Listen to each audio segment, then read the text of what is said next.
Hello, everyone. Today we're going to talk about interpreting linear functions. Interpreting linear functions. If you're taking notes, go ahead and write down this title at the top of your page. Pause the recording at any time should you need to do so. You'll also need some graphing paper. All right, here is our example, the real-world connection.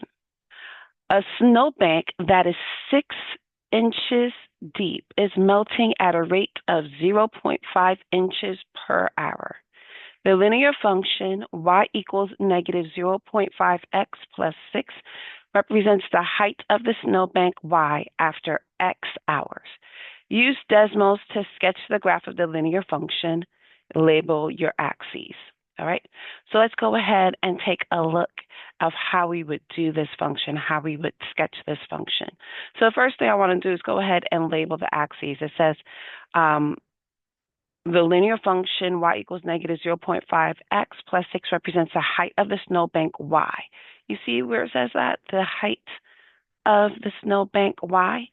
They're pretty much telling us what the y-axis is. So for the y-axis, I'm going to say it is the height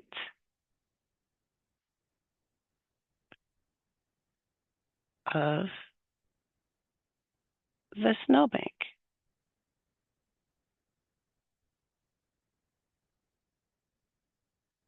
Already told me what the y is. And then can you guess what the x is? They tell you right here, after x hours. So the x-axis is hours. Okay, and the height of the snowbank, if you go back to the front, to the top, let's go back to the beginning. It says the snowbank that is 6 inches deep is melting at a rate of 0.5 inches per hour, right? And we know that inches is actually what the height of the snowbank is represented in. So we could say inches here. And this is the time in hours. If you wanted to go back over here, we would say this is our time, and it's in hours.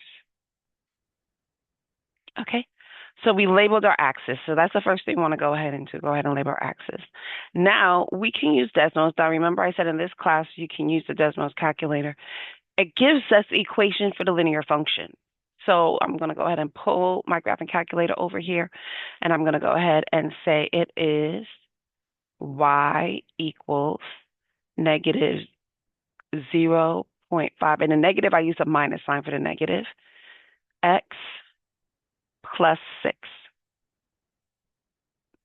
Okay, and it graphs it for us. Yay. Now, we're talking about time in hours. Can we have negative time? No. So when I'm graphing this, I'm definitely not going to get any of the negative values, and I just need 2 points on this line to graph it properly. I always like to choose the axes if they're nice numbers. When I say nice numbers, I mean they intersect at a nice number and not a decimal. I always try to find whole numbers when I'm looking for points on a line. So I've got 0, 6 and 12, 0. This is my y-intercept because it's on the y-axis. This is my x-intercept. So I'm going to go ahead and put those points on my graph. So I'm going to go back in here. Did this shift over? Oh, I moved it. I moved the problem over. I'm like, what happened to my problem? There we go. Must have clicked the button. All right, so let's go ahead and draw it. I'll use red. So 0, 6 was the y-axis, and 12, 0 was the x-axis, and then I'm going to get my straight line feature. Now, if you have graphing paper, you go ahead and sketch it because you want to make sure you know how to sketch the graph and to look for key characteristics. Okay, so there we have it. We have sketched the graph, and we labeled our axes. What is the y-intercept? What does it represent? So the y-intercept we know is where it intersects the y-axis. So that's 0, 6. So the y-axis is 0, 6. The y-intercept, rather. Is the y-intercept. But what does it represent? So now we need to look at it in terms of this problem. So let's go back. A snowbank that is 6 inches deep is melting at a rate of 0.5 inches per hour. Okay, so we know that the y-axis is representing the height of the snowbank, and the y value is 6. Our x value is 0. So what does this represent? This represents the starting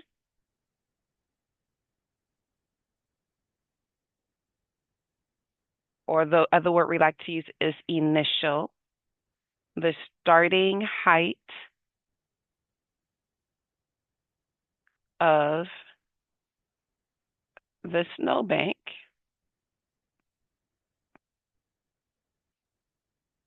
at 0 hours, right? Because that's what that x is. Or you could just say the starting height of the snowbank.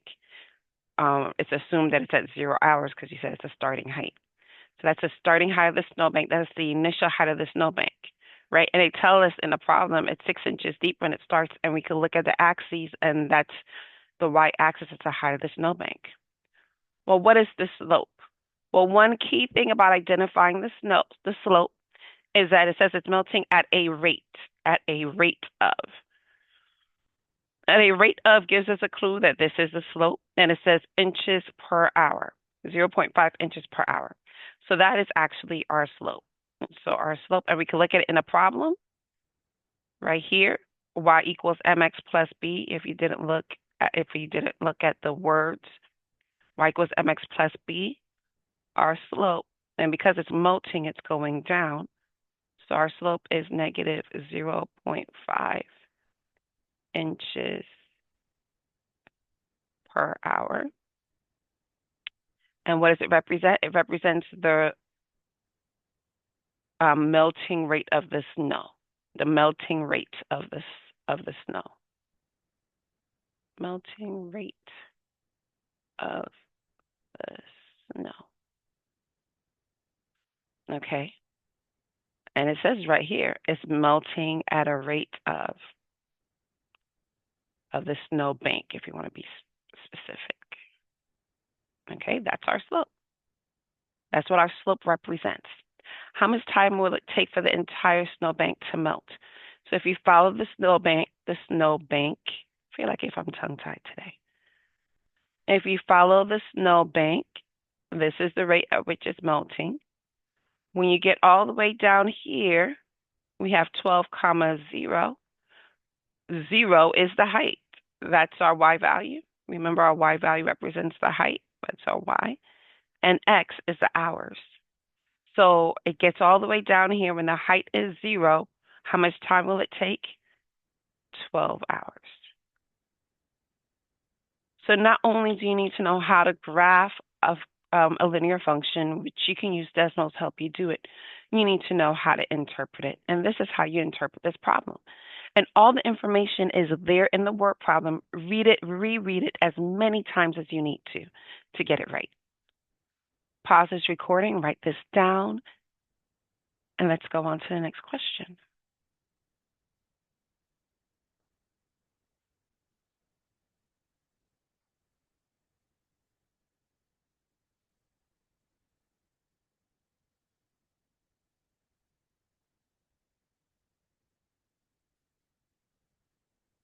All right.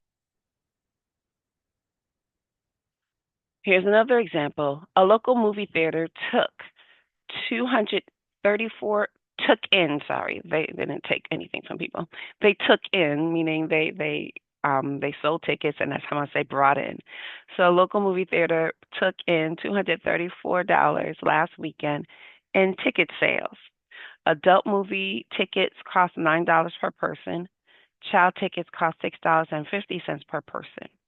The linear function 9x plus 6.5y equals 234 represents the ticket sales for Y adult tickets, X adult tickets, and Y child tickets sold. Use Desmos to sketch the graph of the linear function. Label your axes. Now this one's a little bit different because this is in standard form. It's not in linear form, slope-intercept form. Standard form is AX plus BY equals C. That's standard form.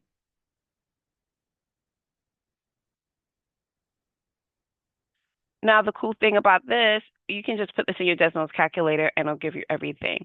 But let's go ahead and the information we need again. So local movie theater took in ticket sale, $234 in ticket sales. Adult movie tickets cost $9 per person and it's represented by X. And the child movie tickets cost $6,050 per child. That's represented by Y. And you can see that in a linear function. Let's label our axis. So it says child movie tickets are Y, child movie tickets per child. And they said Y tickets, child tickets sold. So we're going to go ahead and say child tickets as we label our axes. So this is Y. And then X adult tickets. So this is our X axis. And we're going to say adult tickets down here. All right. Now we're going to go ahead and grab our graphing calculator.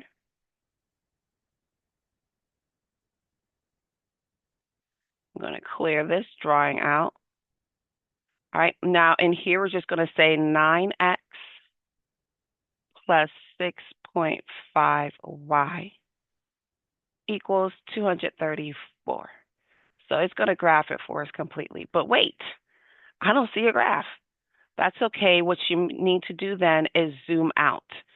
Okay, so this is zoom in, this is zoom out. You don't see your graph, zoom out, there's your graph. So it is there. All right, now remember, we're talking about ticket sales. We're not going to have negative tickets. We're going to have positive, so we're only going to use the positive values. And I'm looking for my x-intercept and my y-intercept. My x-intercept is 36. My y-intercept, sorry. Ooh, brain freeze. My y-intercept is 36. My x-intercept is 26. So 0, 36 for y-intercept, 26, 0 for x. So we need to figure out how we want to label these axes. Go up by 4. Maybe go up by 4. So what I'm saying here, what I'm thinking about is, I don't want to do 1, 2, 3, 4, 5, 6. That'd be too much. But if I go up by 4, that should get me to where I want to go, I think. This is 4, 8, so skip counting by 4, 12, 16, 20, 24, 28, 32, 36, 40, 44, right? Though the x-axis, we could go up, well, we'll go up by 4s too. 2, 4, 6, 8, 10, 12, 14, 16, 18, 20, 22. Yeah, we go up by 4s. 4, 8, 12, 16, 20, 24, 28, 32, 36, 40, 44. All right, now let's put our graph back up. 36 is the y-intercept, and 26. And 26. So 26 is between 24 and 28. So I'm just going to put it right here. Okay? And that's how you graph that. Okay? Then I'm going to go ahead and connect the 2 dots. You always just need 2 dots on the line. And there we have it. So we just graph that. And here, I'll probably just label it 26, 0. So I remember what that one is. 0, 36. All right, so we sketched our graph. Now it says, and we labeled our axes, so that step is done. What is the y-intercept? So the y-intercept in this case, where is it intersect the y-axis? It is 36. And 0, 36 is the y-intercept. What does it mean? So remember, our y-axis is the child tickets. So that means there are 36. The amount, that is the amount of child tickets when 0 adults attend.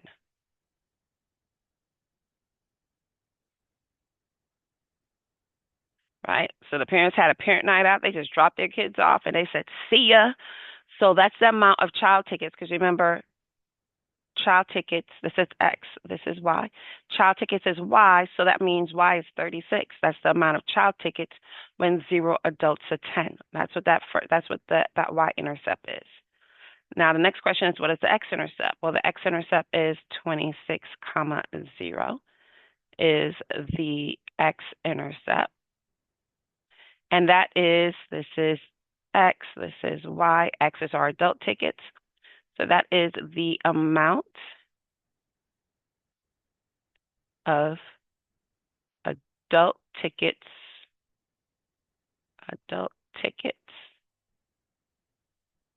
sold when 0 kids attend. When no kids attend. They said they left the kids at home in this case, and they said, we're going to movies. See y'all later. Okay? So just being able to look at the graph, making sure you label it correctly, and using the labels to help you answer the questions is essential as we're talking about interpreting linear functions. All right, guys, that is it. I hope this made sense. If you have any questions, please direct them to your teacher.